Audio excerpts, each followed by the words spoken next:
"You're not what this company needs anymore," he said, like he was reciting lines from a play.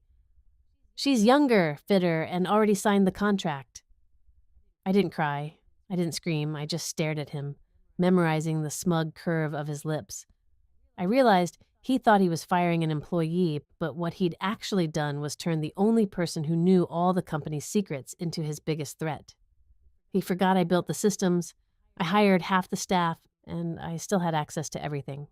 My name is Dana Reyes. I'm 38 years old, and until exactly 11:07 a.m. last Thursday, I was the senior operations manager at Whitmore and Chase, a mid-sized marketing agency with big dreams and even bigger egos.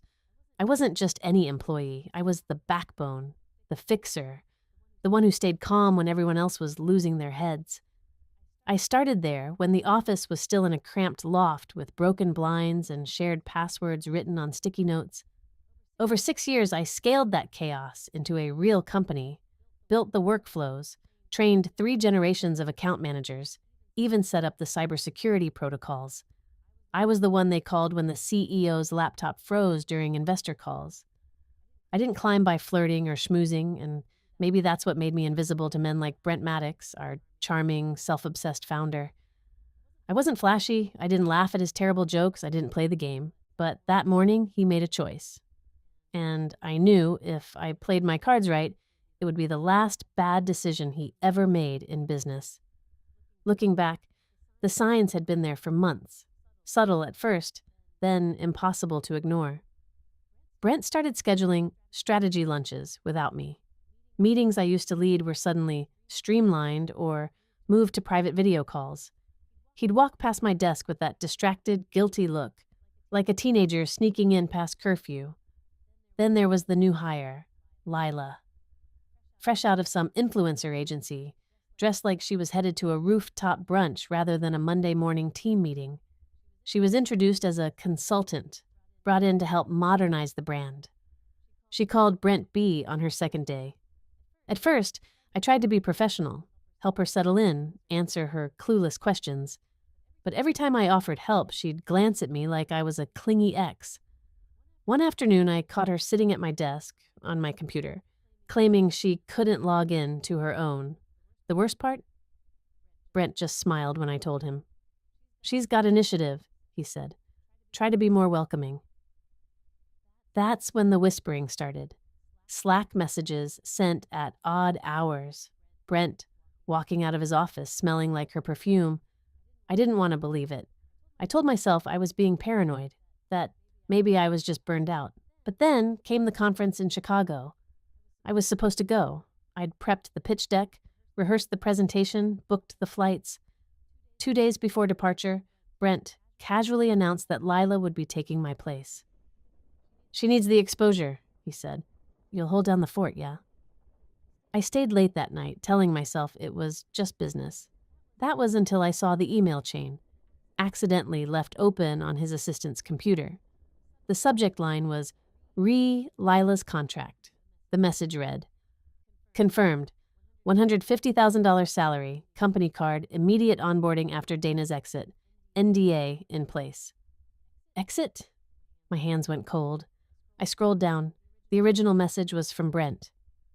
"She'll be gone by the 15th. Just need to clean it up." Clean it up?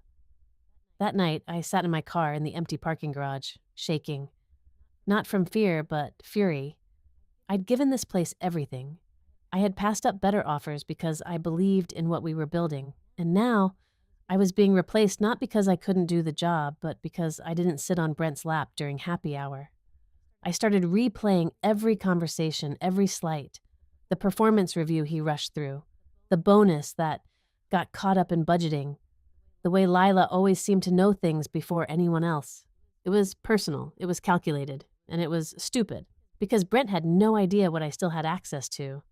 The shared drives, I created the permissions, the client files, I backed them up weekly, the contract drafts, I wrote the templates, and the company's biggest account, my cousin was their legal advisor. I didn't sleep that night, I didn't cry either. I opened my laptop, poured a glass of wine, and started making a list.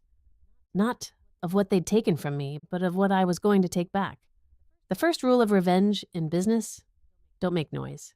Make moves. I showed up the next morning at 8:29 a.m., a minute before our official start time. Brent passed by my desk without making eye contact, probably assuming I hadn't seen the email. Lila smirked in her stilettos, sipping an iced coffee like she'd just won a prize at a raffle. Let them believe it. I started with access. Most people forget that in companies like ours, the real gold isn't just in bank accounts. It's in information. Contracts, client proposals, vendor kickbacks, private threads, all of it hidden beneath layers of folders only I knew how to navigate. I cloned everything, quietly. Downloaded archived chats between Brent and our largest client where he admitted to overbilling them during a media campaign last spring. Found a spreadsheet labeled Q3 adjustments that showed how Lila's contract had been inflated, while other department heads were told to tighten budgets. Then I pulled our master client list and drafted personalized transition memos, just in case they'd need to hear from me directly when the time came. At night, I met with a lawyer. I didn't want to sue yet, but I wanted to know my rights, my leverage, and exactly how to twist the knife without getting blood on my hands. Her name was Alicia Tang, sharp as a scalpel. She read everything in silence, then looked at me and said, "You don't need to sue him. You need to let him implode, publicly." I smiled. I also made quiet calls to former coworkers Brent had screwed over, contractors he underpaid, a woman from HR who mysteriously resigned after raising harassment concerns. Each one had a story. Each one had receipts. I asked them to hold on to those for a little longer. Next came my financial firewall. I moved my $401,000 out of the company plan, transferred direct deposit to a fresh account, canceled the company-linked card I was still holding, just in case they forgot to deactivate it on time. I backed up my personal performance reviews, awards, and KPIs, highlighted the numbers that showed how my leadership had increased client retention by 47% over 3 years. In case Brent tried to rewrite history, I was going to bring the receipts. All the while, I played the part, smiled in meetings, helped Lila troubleshoot campaigns she didn't understand, nodded at Brent's weak jokes. Every time they underestimated me, it made the revenge that much sweeter. My final preparation? A gift, a customized flash drive, gold casing engraved with the company logo. Inside, a folder titled Handover Materials. But buried in the subfolders? A compiled report, unauthorized budget adjustments, internal policy violations, confidential memos, and a spreadsheet titled Exit Strategy, with Brent's signature right at the bottom. I slipped it into an envelope marked for legal and compliance. Urgent. Dated it, time-stamped it, photographed it. It was almost showtime. But before I made my move, I wanted Brent to feel safe. So I walked into his office one afternoon and smiled. "Hey," I said casually. "Just confirming, my last day is still Friday, right?" He leaned back smug. "Yeah, all good. No hard feelings, right?" I laughed softly. "Of course not, no hard feelings at all." Lila winked at me from her desk on my way out. I winked back. On Thursday morning, 9:13 a.m., I walked into the office with a coffee in one hand and a USB drive tucked in the lining of my purse. I wasn't nervous. I was meticulous. I'd run through every detail, every digital breadcrumb, every possible reaction. Brent was in early, laughing too loudly in his office with Lila, who perched on the edge of his desk like a perfume ad. I passed them without looking. First, I visited IT. No one questioned it. I was still technically their department head. I checked on a recent glitch in the CRM system, casually resetting access permissions. No one noticed that I re-enabled admin privileges under a dummy account I'd created years ago. One no one even knew existed.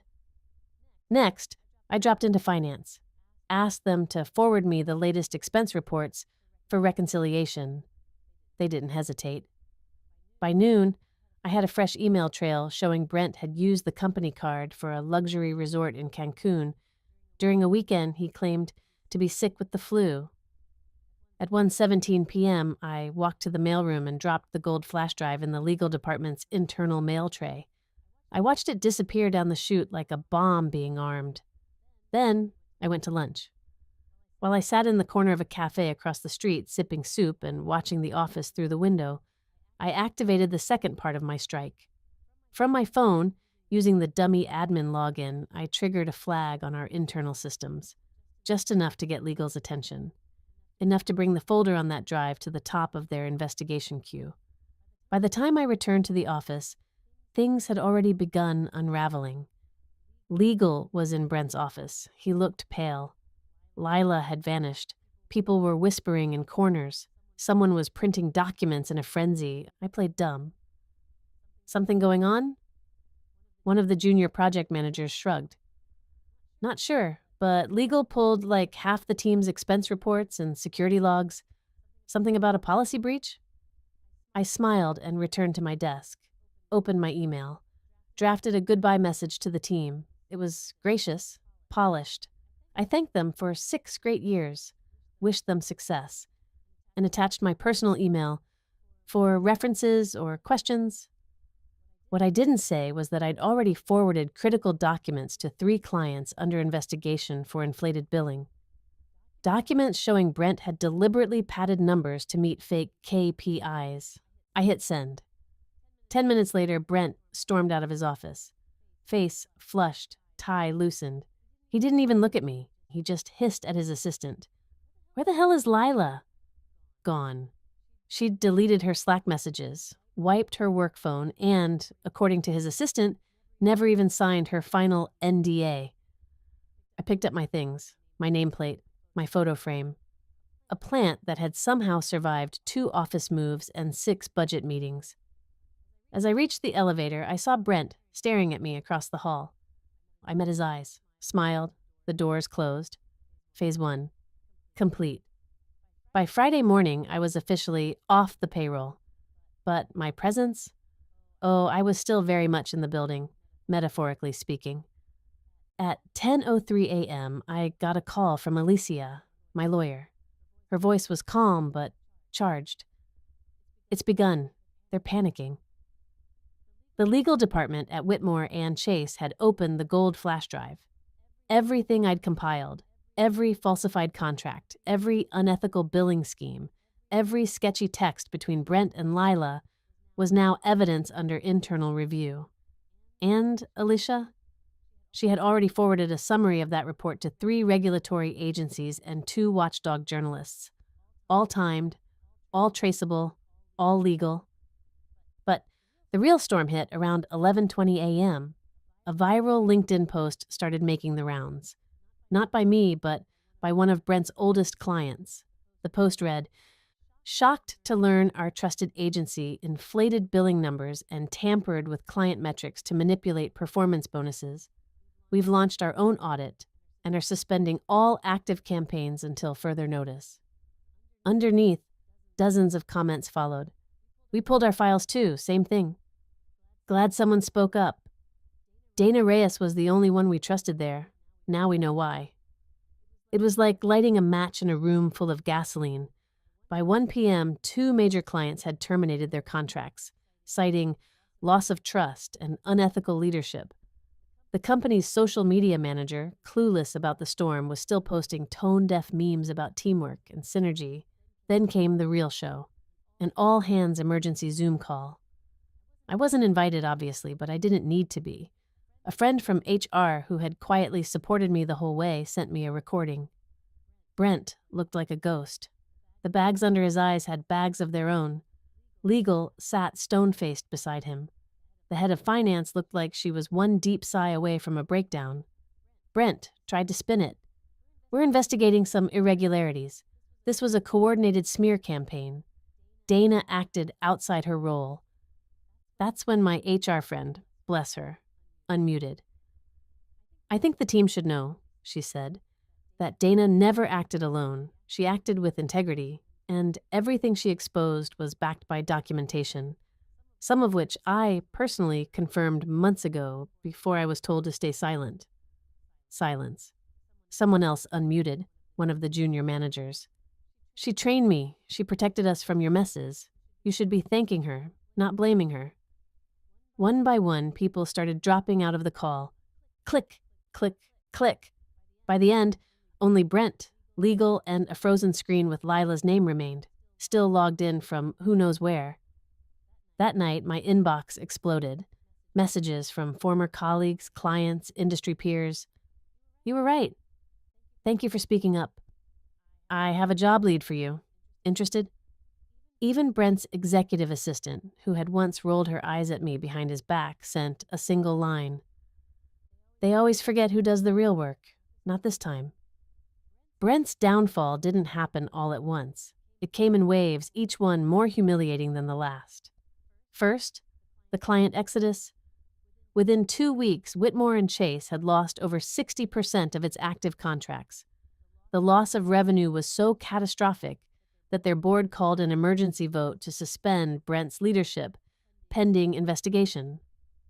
He was forced to step down, not fired, yet, but on leave. That was corporate speak for, "We're building the case and your badge is already deactivated." Then came the press. An expose dropped on an industry site detailing years of internal corruption, quoting anonymous insiders and former executives. I didn't speak on the record, but I didn't need to. My files spoke loud enough. Lila? She vanished from the company roster overnight. Her LinkedIn profile went dark. Word through the grapevine was she'd signed a contract under false credentials. Her consulting agency was actually just an Instagram account and a Wix site. The company issued a limp apology. "We are reviewing internal practices to ensure ethical compliance." But it was too late. Their reputation was shot, awards rescinded, partnerships pulled. Even their office lease was quietly terminated a few months later. Brent tried to start over, launched a new creative firm under a different name. But the industry is small and memories are long. Every pitch he made was shadowed by whispers. "Isn't that the guy who—" He went quiet after that. And me? I watched it all unfold with the quiet satisfaction of someone who didn't just get revenge, but reset the balance. With Brent gone and Whitmore and Chase circling the drain, I finally had the freedom and the clarity to decide what came next. I didn't rush into another job. I took a breath, a long one, the kind you don't realize you've been holding for years. Then I started building something of my own. It began with 3 clients, ones who had reached out to me personally after the collapse, asking if I could consult for them independently. I said yes, not because I needed the money, but because I wanted to do things right, transparently, ethically, no games, no whisper networks. Word spread fast. Within 6 months, I had more clients than I could handle alone. So I hired, carefully, intentionally, former co-workers who'd been overlooked, underestimated, or burned like I was. We didn't just start a business. We built a culture. I named the agency Reyes & Co. Simple, honest, unapologetic. We focused on performance marketing, but also on mentorship, helping young professionals, especially women, navigate the cutthroat spaces that had tried to erase us. And the best part? Every time I saw a job application come through from someone fleeing Brent's old empire, I didn't feel bitterness. I felt purpose. They hadn't just replaced me, they'd freed me. Sometimes the universe doesn't whisper. It slams a door so hard in your face you can still feel the sting weeks later. Getting replaced by Brent and his mistress wasn't just insulting. It was clarifying. It showed me exactly who I was to them. Disposable, convenient, safe. But here's the truth I had to learn the hard way. Loyalty to the wrong people is just slow self-betrayal. The day he fired me, he thought he'd taken away my power. But all he really did was remove the ceiling I'd been trapped under. And now every contract I sign, every client I elevate, every woman I mentor, it's a reminder that I wasn't too old or not what the company needed. I was simply too strong to be controlled. So if you've ever found yourself in that same chair, being told you're not enough, not wanted, not what they need, just know, your story isn't over. You're not alone. Stick around and subscribe. Because here we tell stories like ours, stories where the underestimated rise, and the people who threw us away, they live to regret it,